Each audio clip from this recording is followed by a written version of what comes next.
hop or with rap, it seems like there's only a few things you can only talk about, you know. So when you listen to other music, it's like, oh, you can talk about that, you can talk about this. So I incorporate that into my own material. So when you listen to my music, it's not all about. I mean, it's really not about, you know, oh, I want to rob a bank, or you know, I want to kill this person, I want to rob this person's house. So it adds a lot of depth to the music. You find out you can talk about a lot more things than just selling drugs and killing people, or you know, popping bottles in a club. Yeah, definitely. You can actually you know, talk about a horrible relationship you may have had or an experience with a woman and not feel ashamed. Right, and I have no problem with that. You know, I like to be. I'm more of an open person in my music than I am in real life, honestly.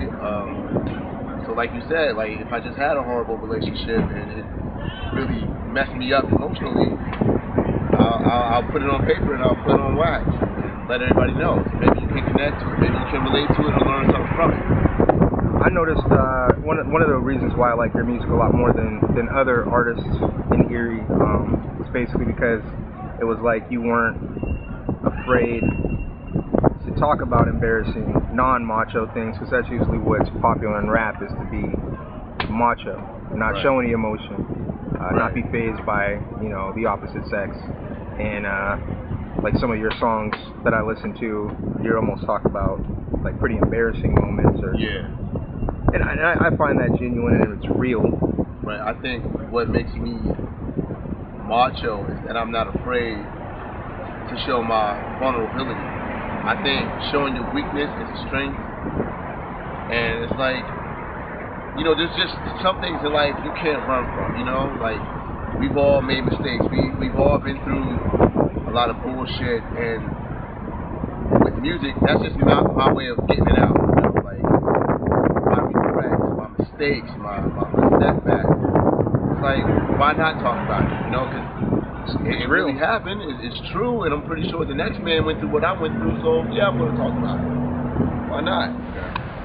All right, the next topic I want to hit on is the awards coming up, the Rock Erie Awards. It seems like, to me anyways, from checking, you know, my Facebook page, that a lot of people kind of buckle down and try to get into a lane so that they can be seen on the main stage of these awards and get nominated, possibly win an award. How do you feel about that, especially with artists that don't really do anything all year, kind of become the ultimate Erie rapper, the premier Erie rapper, when they weren't doing anything for the past 6 months?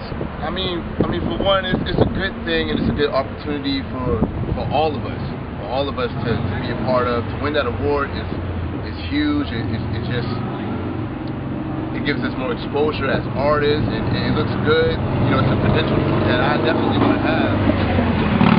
As far as like a lot of people who haven't been doing anything that wants to get into it, I mean, I don't try to hate on anybody, but I'm not too cool with that. You know, like, you can't go for Artist of the Year if you ain't did nothing until the award show. Like, that don't make, like, you ain't pick up a mic until you heard about Rock Erie. You ain't pick up a guitar or pluck a string till you heard about this event. You know, but I mean, I understand that we all want that award, whether we've been doing something or we haven't done anything at all. I mean, it's at the end of the day, you know, it's fun.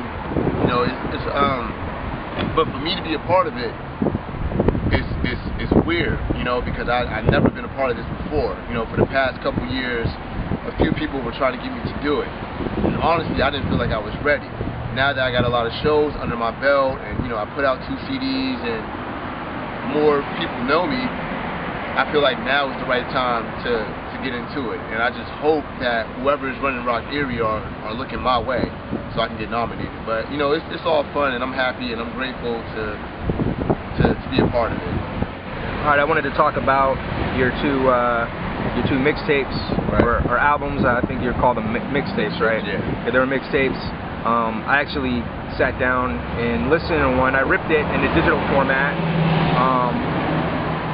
and I put it on my iPod, and I was listening to it, and I was really liking a lot of the songs. I just wanted to find out maybe how the projects came about, what made you make 2 CDs, and probably the difference between the two. Well, the Conviction was something that I was working on probably since 2008. So when I finally completed that one, I was like, you know what? People have been waiting for a while for me to put out something. So to make up for all that time, I just did another CD. And then plus I just kept going to the studio because I love to make music, and my brain for some reason just never stopped. I'm always thinking of concepts. I have to get it down, I have to record it. So I was like, you know what, just to make up for all of that time where everybody was waiting on the Conviction, I was like, you know what, I'll drop that and I'll drop another full-length project at the same time.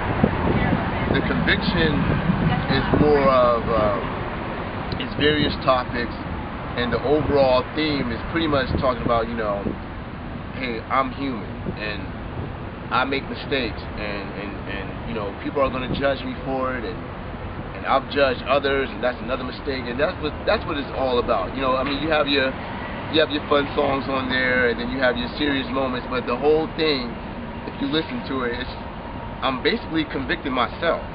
Like, hey, this is what I did, and here's what I should be doing, and it's just a project for the average human. Love Tales, I decided to do that because I'm very comfortable with doing female songs. I was in a very long relationship, and so I kind of know the ups and downs of love, you know, just like anybody else who's in a long relationship, and that's what built Love Tales. And plus I've been around people who had their heart broken, and who fell in love, and how they felt about that, and things like that. So I was like, you know what? I don't want to drop 2 CDs and they're about the same thing. So I'm going to do Love Tales. Like I said, I'm comfortable with doing girl songs, and a lot of those songs are made up. A lot of them are real. I mean, they're all real. It's just a lot of them aren't drawn from my life. You know, it's just a mixture of what I've been through, what other people have gone through, what another person may have went through or is going through. And, you know, I'm happy with that CD a lot. You know, I actually like that better than the Conviction. All right. I mean, I haven't listened to the Love Tales one yet. I plan on actually sitting down and getting them ripped and whatnot, and making sure, you know, the sound's all good. As far as getting the project, are you selling the CD? Are you giving it away, or how's that work? Okay. I'm giving it away for free. You know, I mean, I take donations. If somebody wants to give me a couple dollars for it, sure, I'll take it. I mean, I'm not gonna lie, I love money, but the reason why I was giving them out for free is because I feel like, for right now, that's a quicker way to see your name spread. Yeah. You know, you go up to somebody with the CD and be like, hey, I got this album, $5. They're gonna be like, oh, I ain't got it. You know, they'll give you some excuse or whatever. And it's not about the music anymore. It's about you trying to sell someone a CD. Exactly. But if I come up to you, and then plus they'll look at me like, hey, I don't even know who you are. Why would I buy your CD? I don't know you. I never heard you before. Yeah. You go up to somebody and be like, hey, I got a CD. It's free. They'll take it. They'll put it in their purse or in their backpack or whatever. You know, like 9 times out of 10, somebody will take a free CD and as actually opposed listen to it. a price project. Yeah. And I don't have no problem with it. All right. As far as the projects being free, I was thinking about maybe just, you know, putting them up on the blog, and maybe having like a download for them, and be able to pick it up, and it'd be nice and packaged and ready to basically just go straight to an iPod or MP3 player, because let's face it, that's what people are using today. Right. The CD thing it's kind of dying, so I mean that's really the way people are going. And with that said, I wanted to kind of get into your outlet for your music and songs, and your digital presence. Do you use any kind of social media to spread the word about your projects? I mean, I use almost everything. I use Twitter, I use DatPiff, I use Facebook, I use Reverb Nation. Even here and there, I use MySpace as a backup network. What else do I use? I mean, those are pretty. Oh, SoundCloud, I use that.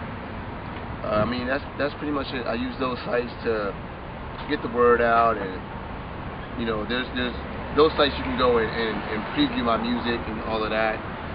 What sites seem to work the best for you? I have to say Reverb. Reverb is such an active site. It was active before I got onto it. It's still active now. Everybody goes there because everybody uses it. So I would say Reverb and SoundCloud are the most active networks. Yeah, I'm noticing SoundCloud's coming up a lot just because of the HTML5 player that they have. You can kind of embed it on your web pages, your blog posts and whatnot, and I see that a lot. Right. As far as Reverb Nation, I'm not super familiar with it. I've been there. I've just listened to music and kind of go away, but it seems to be a social network in itself for just musicians to kind of connect with each other. Right. How would someone who isn't an artist be able to connect with you on Reverb Nation? It's pretty simple. You just go to the website, reverbnation.com, go to the search bar and just type in whoever you're looking for, and they'll pretty much just pop up. Okay. You can become a fan of an artist and all of that. You can sign up and have your own account. You don't have to be an artist. You can just sign up like you would like on Facebook or Twitter or anything like that, and basically you can just go from there. Okay. Speaking on Twitter, what kind of a Twitter user are you? Are you just the typical annoying artist? Hey, download my music. Hey, download my music. No. I pretty much on Twitter I do the artist thing and I do the personal thing. If I have a random thought and I think it might be funny or interesting, I'll put it on Twitter. I'm not the guy who's always like, hey, check my music out, check my music out. No, I want to show you that I'm a person too, because when you put yourself out there as the man, and people know you're an artist, they'll be more for you, because it's like, okay, we know who you are. You have a personality. You're not just somebody on there saying, check out my music. Yeah. You know, you want people to know who you are before they hear you. All right. Off camera, we were talking a little bit about major rap crews, and I wanted to get your thoughts on the ASAP crew from Harlem and their movement and how they kind of came up, as far as everybody kind of sat down and said, you know what, I might not be the best rapper, this guy's a better rapper than me, but I can make beats. And then the other guy trying to come in together and going, hey, I'm a good writer, but I'm not a good performer. How about I write? How about he makes beats? And we give everything into this one guy that's better than all of us, and kind of just see what happens. And that guy being A$AP Rocky. Right. Who's actually running around making a lot of noise, a lot of hot songs. Like, what do you think about that situation? I think that's a good idea. Everybody took their strong points and came together to help one out, because that one is going to help everybody out. So like they'll all benefit and they're all equal. And people here don't really don't have that mentality. Like, hey, you make beats, you write, and you rap, well, let's all come together and do something and build something.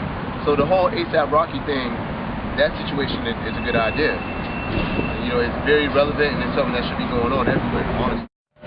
All right, anybody want to send a shout out to? Yeah, let me shout out first and foremost one of my best friends, Jay Mook.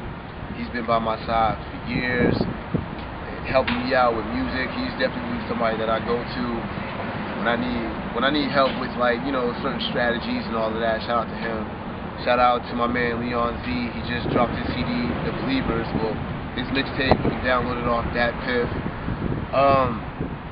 Hot Mess, The Box, 2189, Rastic, Geo, Devious, all those guys.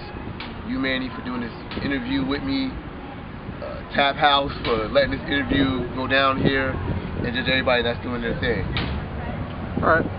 Well, we'll put the projects on the actual blog, and we'll link everybody in, so you have access to all those guys. I'd like to thank you for sitting down with me, doing this interview. No doubt. More content for the site. We'll see you later.